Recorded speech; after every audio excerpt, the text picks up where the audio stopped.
నమస్కారం అండి. మహాభారతంలో నేడు 71వ అధ్యాయము, అంశము 8వ రోజు యుద్ధం. వినిపిస్తున్నది మీ విజయభాస్కర్. 8వ రోజు ఉదయాన్నే భీష్ముడు తన సైన్యాన్ని కూర్మ వ్యూహంగా అమర్చాడు. అది చూసిన యుధిష్ఠిరుడు దుష్టద్యుమ్నుడితో, అటు చూడు, శత్రువులు కూర్మవ్యూహం పన్నారు. ఆ వ్యూహాన్ని ఛేదించే విధంగా మన సైన్యాన్ని నీవు ఏర్పాటు చేయాలన్నాడు. వెంటనే దుష్టద్యుమ్నుడు ఆ పనిలో నిమగ్నమయ్యాడు. పాండవ సైన్యాన్ని త్రిశూలాకారంగా అమర్చాడు. ఒక చివర భీముడు, మరో చివర సాత్యకి, మధ్య భాగపు చివరలో యుధిష్ఠిరుడు ఉన్నారు. యుద్ధం మొదలైంది. భీముడు ధృతరాష్ట్రుని 8 మంది కుమారులను చంపాడు. ఆ దృశ్యం చూసిన దుర్యోధనుడు భయంతో కంపించిపోయాడు.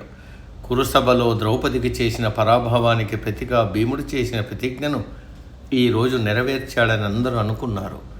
ఈరోజు యుద్ధంలో తన కుమారుడు ఇరావస్తుడు చనిపోవడంతో అర్జునుడు విషాదంలో మునిగిపోయాడు.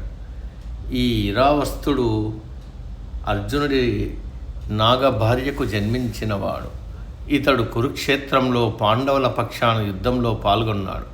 ఇతన్ని ఎదుర్కోవడానికి దుర్యోధనుడు తన స్నేహితుడు రాక్షసుడు అయిన అలంబసును పంపాడు.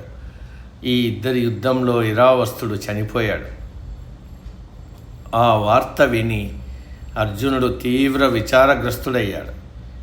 అర్జునుడు శ్రీకృష్ణుని ఉద్దేశించి, భరింపరాని విషాదాన్ని ఉభయపక్షాల వారు పొందుతున్నారు. ఆనాడు విదురుడు స్పష్టంగానే చెప్పాడు, మనమంతా ఈ దుర్మార్గమైన మారణకాండను ఒకరిపై ఒకరు ఎందుకు చేస్తున్నాం? ఇంకా సంపద కొని తెచ్చుకోవడానికైనా? ఈ చంపుకోవడమైన తర్వాత వారు కానీ మనం కానీ చివరికి ఏమి కనుక్కుంటాం? యుధిష్ఠిరుడు దుర్యోధనునికి శాంతి సందేశం పంపినప్పుడు తనకు 5 ఏళ్ళు మాత్రమే ఇచ్చి మిగతా రాజ్యమంతా నీవే అనుభవించమని, అలా చేస్తే యుద్ధమే ఉండదని ఎందుకు అలా చెప్పాడో నాకు ఎప్పుడు తెలుస్తున్నది. దుర్యోధనుడు తన మూర్ఖపు బుద్ధితో ఆ 5 గ్రామాలను ఇవ్వనందువల్లే ఈ పాపాలన్నీ చేయవలసి వస్తోంది. ప్రజలంతా నన్ను పిరికివాడిగా, నెమ్మదిగా ఊరుకుండేవాడిగా తలిచి నిందిస్తారనే నేను ఈ యుద్ధంలో పాల్గొంటున్నాను. మరణించిన యోధులను యుద్ధ భూమిలో చూసినప్పుడల్లా భరించలేని బాధ కలుగుతుంది. ఈ నీచమైన పాపకార్యం చేయడానికి మనం ఎంత క్రూరులం అవుతున్నాం అని వ్యధ చెందాడు అర్జునుడు. ఇరావస్తుడు చనిపోవడం చూసిన ఘటోత్కచుడు పెద్దగా అరిచాడు, యుద్ధభూమి దద్దరిల్లేలా.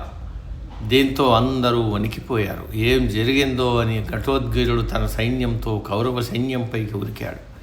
కౌరవ సైన్యం చెదిరిపోతోంది. ఇది చూసిన దుర్యోధనుడు ఘటోత్కచుడిని ఎదిరించాడు. వంగదేశపు రాజు దుర్యోధనుడికి సహాయంగా తన ఏనుగుల బలంతో వచ్చాడు. దుర్యోధనుడు ఘనమైన పోరాటాన్ని చేశాడు. ఘటోత్కచుడి సైన్యంలోని అనేక మంది వీరులను చంపాడు. ఘటోత్కచుడు దుర్యోధనుడి మీదకి ఓ బల్లెం విసిరాడు. అది దుర్యోధనుని చంపేదే కానీ సరిగా అదే సమయానికి దుర్యోధనుడికి బల్లానికి మధ్య ఓ ఏనుగు వచ్చింది. ఏనుగు మరణించింది. దుర్యోధనుడు బతికిపోయాడు. దుర్యోధనుడి విషయమై ద్రోణుడు ఆతృత చెంది తోడుగా అతడు తన గొప్ప సేనను పంపాడు. ఆ సేనలోని మహావీరులు ఘటోత్కచుడిని ఎదిరించారు. సమరం భీకరంగా సాగుతోంది. ఘటోత్కచుడి రక్షణార్థం యుధిష్ఠిరుడు భీముని సమరానికి పంపాడు. యుద్ధం అరివీర భయంకరంగా సాగింది.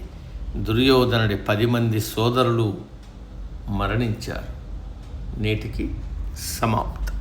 సర్వే జన సుఖినో భవంతు.